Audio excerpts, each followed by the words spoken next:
An end of the rule of law would mean the end of Europe, Luxembourg's Foreign Minister Jean Asselborn warned on Tuesday, days before EU leaders are set to discuss a deepening dispute over the rule of law in Poland at a summit in Brussels.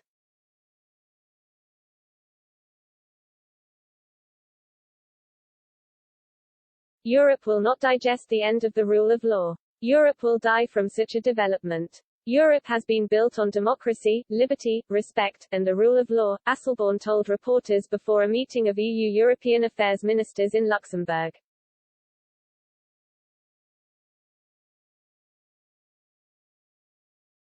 We have to realize this, not only the members that respect the rule of law but also in places where the thinking is that the rule of law is not that important.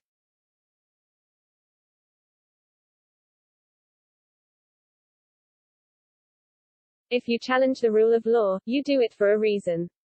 And this reason is the retention of power.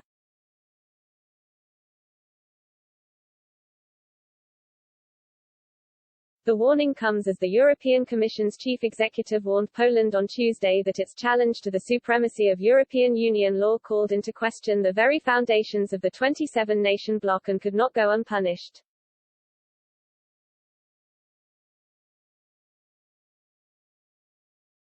Poland's Constitutional Tribunal ruled last week that parts of EU law are incompatible with the Polish constitution, undermining the legal pillar on which the Union stands and raising fears that Poland could eventually leave the bloc.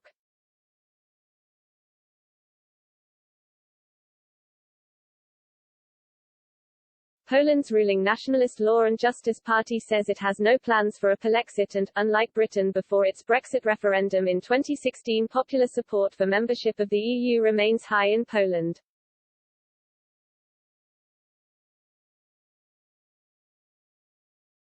Nevertheless, other member states have been dismayed by Warsaw's defiance of the EU, including Prime Minister Mateusz Morawiecki's complaint in a letter on Monday of mission creep that he warned would lead to a centrally managed organism, governed by institutions deprived of democratic control.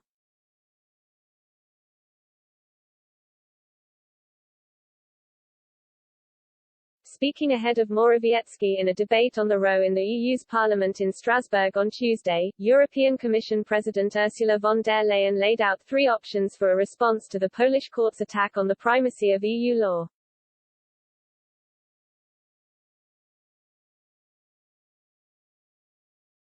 The European Commission is, at the moment, carefully assessing this judgment. But I can already tell you, I am deeply concerned, she said. This ruling calls into question the foundations of the European Union. It is a direct challenge to the unity of the European legal order.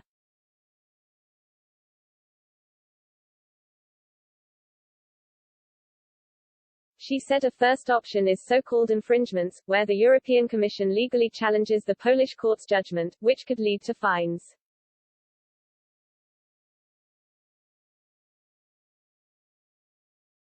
Another option is a conditionality mechanism and other financial tools whereby EU funds would be withheld from Poland.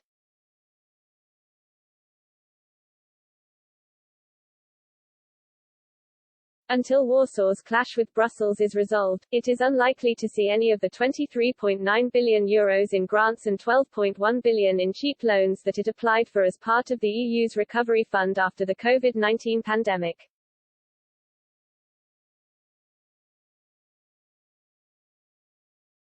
The EU could even block Polish access to EU grants for development and structural projects in the 2021 to 2027 budget worth around €70 billion.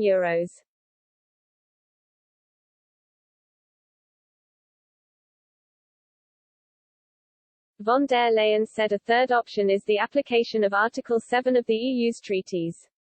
Under this, rights of member states, including the right to vote on EU decisions, can be suspended because they have breached core values of the bloc.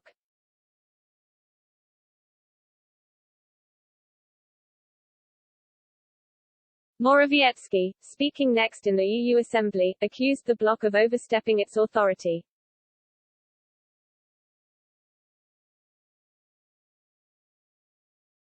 EU competencies have clear boundaries, we must not remain silent when those boundaries are breached. So we are saying yes to European universalism, but we say no to European centralism, he said.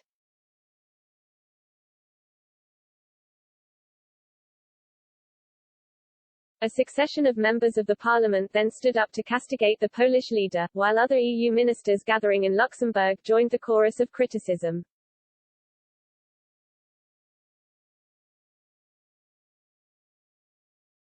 Finland's Minister for European Affairs said a compromise could not be the solution and the European Commission must act.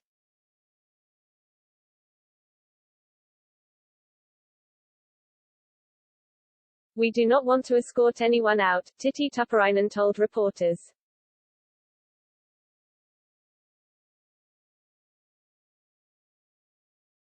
We respect the wish of the Polish people to be inside the EU and continue as members of the EU, but we will not compromise the value base of the EU.